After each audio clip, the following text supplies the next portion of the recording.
ఉండాలి, మనకు ఆపోజిట్గా ఉండాలన్నమాట ఓపెన్స్.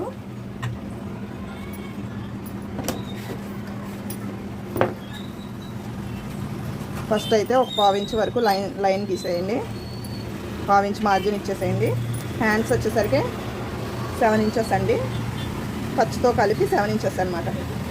ఓకేనా, ఇక్కడ కూడా 7 ఇంచెస్.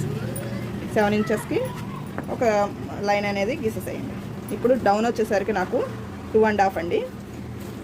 హాఫ్ ఇది కట్ అయిపోతుంది కాబట్టి 2కే నేను డౌన్ అనేది తీసుకుంటున్నాను. అంటే చాలా తక్కువ తీసుకోమన్నారు అన్నమాట వాళ్ళు, అందుకని 1 ఇంచ్ మార్జిన్తో కరువు షేప్ వచ్చేటట్టు హ్యాండ్కి గీసేసేయండి.